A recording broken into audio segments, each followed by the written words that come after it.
Olá, sejam bem-vindos a mais uma edição do meu blog de notas. Já vamos na 9ª semana. Esta semana vou fazer um bocadinho o rescaldo dos Oscars, não me quero alongar muito, porque a edição da semana passada foi bastante extensa. Afinal, eu dizia que já íamos em 20 minutos, afinal já ia meia hora. Foi bastante extensa só sobre os Oscars, por isso não me quero alongar muito. Vamos também falar ligeiramente sobre as presidenciais, portanto as primárias nos Estados Unidos e também as legislativas de dezembro passado em Espanha. Vou referir também os cartazes do Bloco de Esquerda que tiveram uma imensa polémica no início desta semana. Vou falar sobre o José Manuel Coelho, que ontem deu que falar mais uma vez e sinceramente não pelas melhores razões, e o tema polémico também que tem estado muito na berra, que é a eutanásia. Portanto, relativamente aos Oscars, essencialmente as minhas previsões foram acertadas. O caso Spotlight, fiquei bastante surpreendido na positiva. Atenção, eu disse que para mim era o melhor filme, mas sempre pensei que a Academia desse o Oscar ao The Revenant. Sinceramente, para mim, ainda bem que isso não chegou a acontecer, porque o The Revenant não achei nada do outro mundo. Está um bom filme, mas sinceramente até muito extenso, nada de especial. O caso Spotlight, em português, apenas Spotlight no título original, está muito mais bem conseguido, muito melhor trabalhado. Gostei bastante e aconselho mesmo a que vejam. Depois tivemos também o Mad Max a surpreender tudo e todos, arrisco-me a dizer, a levar 6 estatuetas para casa quando ninguém dava nada por ele. Uma das estatuetas que eu disse que iria ganhar era o melhor guarda-roupa. Depois tivemos também, o Iñárritu ganhou, era de esperar, o segundo ano consecutivo. Ao contrário do que eu gostava que tivesse acontecido, ganhou o Oscar de melhor ator, foi para o Leonardo DiCaprio, finalmente. As piadas sobre ele, coitado, já eram demais. Atenção, não sou contra o facto de ele ganhar o Oscar. Acho que o merecia, mas não este ano. Acho que já lhe estavam a dever, e eu disse isso, já lhe estavam a dever esse prémio há alguns anos. Depois do Lobo de Wall Street, por exemplo, o Aviador também. Por isso, esse prémio já lhe era devido há algum tempo. Continuo a achar que não foi o melhor ano para ele o ganhar. Não era o ano em que ele mais merecia, mas o prémio efetivamente já era merecido. Depois, portanto, aí nesse aspecto dos Oscars, o Star Wars foi uma decepção. Quer dizer, para mim não foi uma decepção, não estava à espera de grandes prémios. O filme está bom para quem é grande fã da saga, mas de resto, enquanto filme, está normal, mais do mesmo, digamos assim, não tem grandes novidades, diria. Passando para outro tema, e tal como disse, também muito superficial, Donald Trump continua a dar cartas nas primárias dos Estados Unidos, começa a ser preocupante para muitos e toda a gente anda em polvorosa com essa história. Já se fala em uma das pesquisas que mais se tem feito é como emigrar para o Canadá, por exemplo, bastante interessante. E também, portanto, uma situação que é o facto de as Forças Armadas, portanto, o Exército dos Estados Unidos, terem já dito que não iriam acatar ordens de Donald Trump. Isso abre um precedente bastante perigoso, eu acho. Não se devia entrar logo por aí. Acho bastante perigoso. Também considero que estamos a fazer um grande alarido relativamente a esse senhor, porque sou daqueles que é da opinião que ele, como presidente, não seria aquilo que tem mostrado.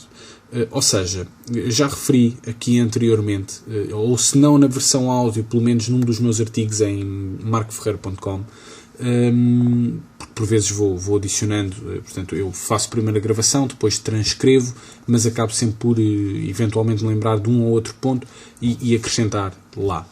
E por isso, como eu já disse, as primárias americanas, nas primárias americanas, aliás, puxa-se muito pelos extremismos por forma a ganhar votos.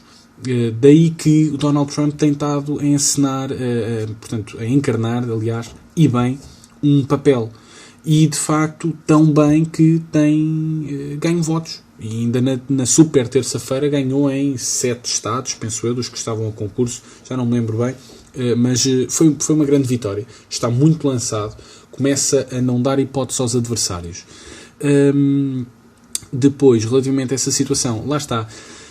Como presidente, acredito que ele fosse ficar bastante mais moderado daquilo que tem estado a mostrar. Um presidente dos Estados Unidos, eu acho que ele, apesar de tudo, apesar de parecer muito maluco, tem essa noção, não pode levar a cabo algumas das ideias que ele tem, portanto, tem trazido a debate. Caso isso não se venha a concretizar, bom, vamos ver como é que corre. Já se fazem muitas comparações com Hitler. É verdade que, de facto, o Hitler teve uma ascensão sui generis, digamos assim, portanto foi primariamente acalorado, acarinhado pelo povo e depois deu no que deu. No fundo é o que se está a passar com Trump, mas os tempos são completamente diferentes, as pessoas estão muito mais elucidadas e têm muito mais acesso à informação do que tinham anteriormente. Não creio que exista esse perigo. E não creio que exista esse perigo também porque não me parece, e aliás todas as sondagens apontam para isso, que ele venha a ganhar. Portanto, ganha as primárias, quase já sem grandes dúvidas. Será o candidato, mas do outro lado da barricada vai ter a Hillary Clinton, quase de certeza também, que vai ganhar com, portanto, uma margem bastante confortável. Não penso que Donald Trump, seja contra Hillary, seja contra o Bernie Sanders, tem perdido alguma margem. Ainda está vivo, ainda mexe, ainda esperneia, mas desta vez será mesmo o ano de Hillary Clinton. Mas de qualquer das formas, tanto contra um como contra o outro, o Donald Trump não parece que tenha grandes hipóteses. E por isso, à partida, podemos respirar de alívio, vamos estando todos safos. Depois, portanto, continuando aqui a minha análise, temos então o que se tem vindo a passar nos Nuestros Hermanos, no país de Nuestros Hermanos, que é no rescaldo das legislativas de dezembro passado. Não existe consenso na formação do novo governo e, portanto, no Parlamento. Esta semana esboçou-se um acordo, mas o mesmo não passará. O tempo está a esgotar-se, vai existir uma segunda votação, portanto, para que esse governo, vamos simplificar os termos, para que esse governo passe e entre em funções. Se não houver consenso, se não houver aprovação, o que se vai seguir são legislativas. Eu penso que neste momento já é praticamente inevitável. Não sei, essa é a vontade do Mariano Rajoy, do PP. Não sei, sinceramente, se não lhe vai sair o tiro pela culatra. Já referi isso também aqui anteriormente. A ver, vamos. Não me dediquei muito ao tema durante esta semana porque tem andado tudo também um pouco mais estagnado. Houve um princípio de acordo, votação, mas, quer dizer, também muito pouco a mais há a dizer sobre o assunto. Vamos ver então o que nos trazem para as próximas semanas. Continuando, tema que foi muito polémico no início desta semana. Os cartazes do Bloco de Esquerda, por causa da aprovação da adoção por casais do mesmo género. O cartaz era simples, dizia apenas: Jesus também teve 2 pais. Sinceramente acabou por... Lá está, é daquelas polémicas que só existiu graças ao poder atual das redes sociais. Caso contrário, não parece que tivesse tido grande adesão. O cartaz acho que não chegou a sair para as ruas, foi parado exatamente porque primeiro foi divulgado na internet e a celeuma que levantou foi tanta que foi cancelado o lançamento dos outdoors. Catarina Martins veio-se retratar, e bem, ela precisa cada vez mais, está no bom caminho para chegar longe, e por isso precisa cada vez mais de não irritar os portugueses. E os portugueses, sejam de esquerda ou direita, acima de tudo a grande maioria é cristã. Daí que eu acho que ela foi bastante inteligente em perceber que a crença popular, a religião, não é algo com que ela se deva meter.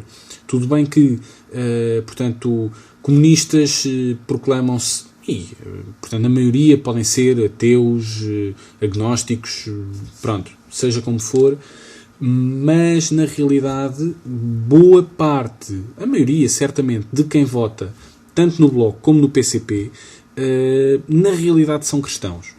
Não vou dizer todos, obviamente, não somos todos, mas não somos todos enquanto portugueses. Mas ela foi bastante inteligente ao admitir que era algo com que não se devia brincar. O cartaz em si, a minha opinião sobre essa publicidade é absolutamente escusada. Eu acho que vou-lhe chamar idiota no sentido mesmo de pessoa que tem ideias. O idiota que teve essa ideia não parou um bocadinho ok, a ideia está engraçada, não parou, foi para pensar nas repercussões que aquilo tinha. Tudo bem, como piada entre amigos, sim, fica, mesmo que sejam dois amigos cristãos, sim, tudo bem, tem a sua piada, mas lançar isto como campanha de um partido político que já tem muita expressão, não é bom assunto, obviamente não podia acabar bem, e daí que foi muito pouco inteligente da parte do Bloco de Esquerda pensar sequer em lançar essa campanha. A ideia foi boa, mas é daquelas ideias que surgem num brainstorming e que deve automaticamente ficar por ali, porque é extremamente agressivo para a maior parte dos portugueses. Contudo, volto a referir que a maior parte de nós também teve este tipo de reação mais acalorada por simpatia, digamos, simpatia daqueles primeiros que se chegaram à frente a dizer isto está mal, estão a gozar com isto, porque a maior parte de nós cristãos, eu sinceramente, provavelmente, se olhasse para um cartaz desses na rua, pensava, ok, tem alguma piada, não deviam ter feito isso, mas tudo bem. Acabávamos por desvalorizar. Não deixa de, apesar de podermos desvalorizar, não deixa de ser de muito mau tom. Mas a realidade é que isto também só foi tema por causa das redes sociais, como a maior parte das coisas que se têm passado nos últimos anos, claro, e cada vez se vai passar mais. Depois tivemos também ontem o caso do José Manuel Coelho, deputado na Assembleia Regional da Madeira, atualmente penso que pelo Partido Trabalhista Português. Ele anteriormente já foi deputado pelo PND, apesar de ter militado no PCP até 99, continua-se a dizer comunista, mas na realidade, portanto, vai para onde lhe puderem garantir um lugar na Assembleia. No fundo é isso que se tem passado um bocadinho com o José Manuel Coelho. A primeira vez, eu recordo-me mais ou menos, da primeira vez que o vi em ação, talvez tenha sido, portanto, é provável que até tenha sido nas presidenciais de 2011. Ele foi, não me recordo se chegou às urnas, mas, penso que não, mas foi daqueles protocandidatos à presidência da República, e também andou para as legislativas por esses anos, mas eu não me recordo qual foi o tema, mas recordo-me de o ouvir falar na televisão, portanto, até pensei, ok, pronto, temos aqui um protopolítico com a sua piada, que manda aqui umas piadas engraçadas, mas ao mesmo tempo fala de temas sérios, e sinceramente gostei de o ouvir, e fiquei com aquele nome, com a pulga atrás da orelha, para saber um pouco mais sobre ele, para seguir um bocadinho mais do que ele fazia. No entanto, a minha opinião sobre ele mudou por completo. Atualmente acho, e sendo muito frontal como ele é, um palhaço. Atualmente é um palhaço. Porquê? Ontem lembrou-se de... ele está com um processo em tribunal por difamação, mais um, acho que já respondeu por vários. Tem o vencimento penhorado e, como tal, em protesto ontem, entregou a roupa ao Presidente da Assembleia Regional da Madeira. Despiu-se lá no meio do Parlamento e a sessão foi interrompida por causa dele e pronto, despiu-se. É apenas mais uma das muitas situações em que ele se tem vindo a envolver. Já teve portanto, apresentou-se lá com um relógio muito grande, ok, lá está, é daquelas coisas, percebemos, tem piada, tudo bem, dizia que não o deixavam falar, então apareceu lá com um grande relógio pendurado, etc. O que eu não gostei mesmo de o ver, a primeira vez que eu fiquei mesmo logo com os dois pés atrás referente ao José Manuel Coelho, foi num debate, não, lá está, aí é que foi para as presidenciais de 2011, exatamente, em que ele, portanto, ou para as legislativas, não, foi para as legislativas, estou-me agora a lembrar, foi para as legislativas num debate entre os pequenos partidos, em que ele começou a intervir e não se calou, não se calava, não deixava mais ninguém falar, foi completamente ridículo. Tiveram inclusive portanto, todos os outros deputados candidatos dos outros partidos primeiro começaram por desvalorizar, mas depois aquilo começou-se a tornar ridículo, porque o moderador do debate passava a palavra até para o outro lado da mesa, e ele levantava-se, punha-se atrás dessa pessoa que estava a falar, a fazer imenso barulho, a falar, a fazer caretas para a câmara. Foi absolutamente ridículo. Tiveram que interromper o debate, ir para um intervalo forçado, retirá-lo de lá à força, e só assim é que o debate conseguiu prosseguir, ter seguimento. Isso é absolutamente ridículo para alguém que quer chegar a algum lugar, portanto, num cargo público. Tudo bem, podem-me dizer que quem lá está, há quem seja dessa opinião, quem lá está também é um grande palhaço, mas por outros motivos, e que também não tem respeito pelo cargo que ocupa, mas aquilo, sinceramente, é falta de educação. Para mim, sinceramente, aquilo é falta de educação. E desde então, sinceramente, comecei a abominar até esse ser. Para mim não passa mesmo atualmente de um palhaço. E é tudo o que eu tinha a dizer sobre José Manuel Coelho, do PTP. Por último, o tema mais polémico, sem dúvida, da análise, e que tem vindo a lume, vai cada vez mais, presumo que venha a ser muito discutido. Tenho que pensar muito sobre isso, porque o timing com que ele surgiu é bastante sui generis e favorável demais ao PS. Isso, no entanto, é outro tema a pensar, ponderar e, eventualmente, mais tarde, portanto, proferir a minha opinião sobre o timing com que alguns temas, não necessariamente só este, mas alguns temas surgem em discussão na praça pública. Relativamente à eutanásia, eu sou, ao mesmo tempo, a favor e contra, e já vou explicar porquê. Eu esta semana li a opinião do Henrique Monteiro no Expresso Diário e não poderia concordar mais. Eu sou a favor de terminar,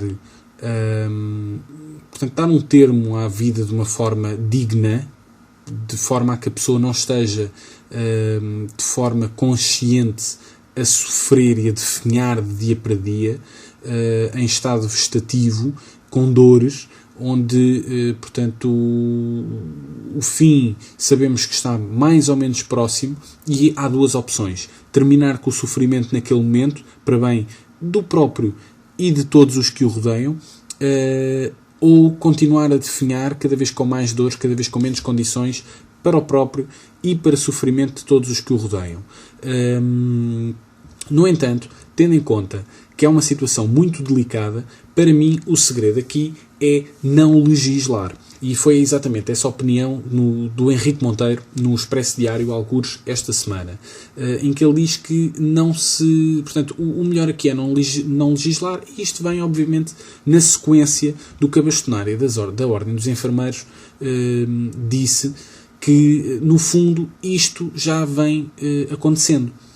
No entanto, o que acontece agora, como tem que ser de uma forma muito encapotada, o que se passa é que a morte chega por acordo de todas as partes, não por imposição do doente ou da família, como poderia começar a acontecer caso a eutanásia passe a ser legal, mas desta forma, como é de uma forma encapotada e ilegal, acaba por ter que ser com acordo de todas as partes. Caso contrário, o que é que acontece? Uma das partes, não estando de acordo, acaba por, entre aspas, perdoem-me a expressão, dar com a língua nos dentes. Ou seja, tem que existir acordo do doente, que presume-se nestes casos está consciente para decidir o seu futuro, porque de outra forma o que entra em vigor não é este tipo de eutanásia, mas sim o testamento vital, situações em que a pessoa, não estando consciente, tendo sofrido um acidente, um conjunto de fatores, e que a pessoa, por testamento anterior, decide se quer ou não recorrer a suportes artificiais de vida. Não é isso que está em causa, estamos a falar de uma pessoa consciente do que a espera, estamos a falar da família e estamos a falar do médico. Caso o médico e o paciente o médico, o paciente e até a família estejam de acordo que o melhor é terminar por ali, isso vai acontecer. E no fundo foi exatamente isso que a bastonária da Ordem dos Enfermeiros disse. Cada caso acaba por ser avaliado de forma serena entre a família, o doente e o médico. Todos os prós e contras são colocados de forma clara na mesa e é tomada a decisão adequada àquele caso e com consentimento de todas as partes envolvidas. Não há mediatismos, não há desconfianças, é tudo feito de forma encapotada, mas com consentimento, no fundo, de todas as partes. Isso é possível e temo que deixasse de acontecer caso a eutanásia passe a ser legalizada. Não sei. Obviamente não estou muito dentro ainda de quais as condições que se colocariam para que fosse aceite esse pedido de suicídio assistido, quais os casos, etc. Por isso, à partida, a minha opinião, sem entrar em muito detalhe, e desta vez tudo num take, já são 23 minutos de gravação e eu não me queria alongar, por isso, para já, sou a favor de não legalizar, deixar como está, as coisas continuam a correr, os casos continuam a existir, de forma que acaba por agradar, entre aspas, como se uma morte pudesse agradar, mas, tendo em conta as circunstâncias, agradar a toda a gente. Daí que, sim, sou a favor que uma pessoa possa escolher dar um término à sua vida de forma minimamente digna, em vez de estar a definhar, sem se poder mexer, sabendo que nunca mais, por mais ou menos anos de vida que lhe restem, vai poder levantar de uma cama ou vai, portanto, as semanas que lhe restam vão ser de dor e sofrimento para ela e para todos. Acho que isso não é humano e, como tal, deveria de ser permitido, mas atenção depois aos excessos que se poderiam verificar. E pronto, basicamente é isto. Portanto, por esta semana fico por aqui. Penso que tratei da maior parte. Eu, portanto, fui ao longo da semana, ao longo que as situações iam ocorrendo, fui deixando apenas pequenos tópicos para tentar não me esquecer de nada. Penso que não me passou nada. De qualquer das formas, deem uma checada também em www.marcoferreira.com no artigo que sai. Eu habitualmente gravo à sexta.